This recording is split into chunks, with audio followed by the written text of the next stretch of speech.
আসসালামু আলাইকুম everyone, welcome back to my channel.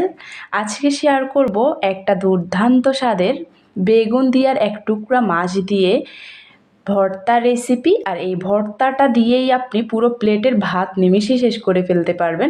যারা ভর্তা প্রেমী তারা কিন্তু এই ভর্তাটা ভীষণ পছন্দ করবে, আর প্রতিদিনই খেতে চাইবে। আমি প্রথমে চুলায় একটা প্যান বসিয়ে প্রায় 1/4 কাপের মতো দিয়ে দিয়েছি সরিষার তেল। চেষ্টা করবেন এখানে সরিষার তেলটা ব্যবহার করতে। এরপর আমি এভাবে লম্বা লম্বা করে বেগুন কেটে নিয়েছি। এখানে একটা বড় সাইজের বেগুন ছিল, আর দিয়ে দিচ্ছি 1 পিস মাছ, যে কোনো মাছ হলেই হবে। এরপর আমি এখানে 6 কোয়া রসুন দিয়ে দিচ্ছি, আর একটা পেঁয়াজকে এভাবে ফালি করে কেটে একসাথে ভেজে নেব। লো আছে এই বেগুন আর মাছ সবগুলোকে ভেজে নিতে হবে।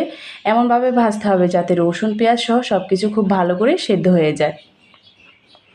ভেজে নেওয়া হয়ে গেলে চুলা থেকে আমি সবগুলি উপকরণ তুলে নিচ্ছি।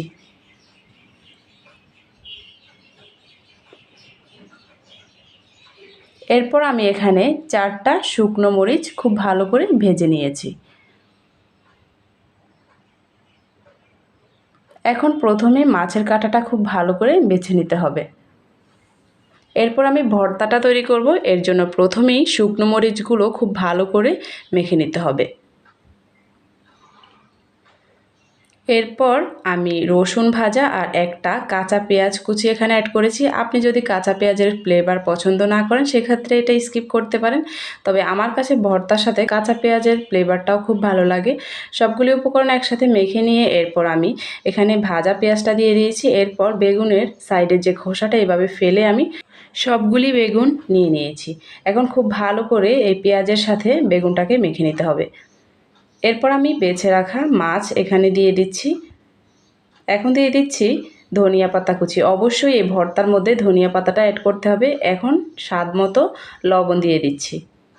এরপর দিয়ে দিচ্ছি প্রায় 1.5 টেবিল চামচের মতো সরিষার তেল। সবগুলোকে খুব ভালো করে আবার একবার মেখে নেব।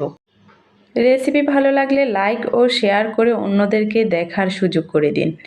সবশেষে উপর দিয়ে একটু সরিষার তেল দিয়ে ধনেপাতা বা মরিচ দিয়ে এভাবে সাজিয়ে নিয়েছি। কেমন লেগেছে আজকের এই ভর্তা রেসিপিটা অবশ্যই কমেন্টসে জানাবেন। আমার মনে হয় যারা ভর্তা পছন্দ করে না তারাও কিন্তু এই ভর্তা দিয়ে নিমিষে 1 প্লেট ভাত খেয়ে ফেলবে। সবাই অনেক অনেক ভালো থাকুন, আর রেসিপি ভালো লাগলে পেজ ফলো করে রাখুন। লাইক ও কমেন্ট শেয়ার করতে ভুলবেন না। আল্লাহ হাফেজ। দেখা হবে পরবর্তীতে অন্য কোনো রেসিপি নিয়ে।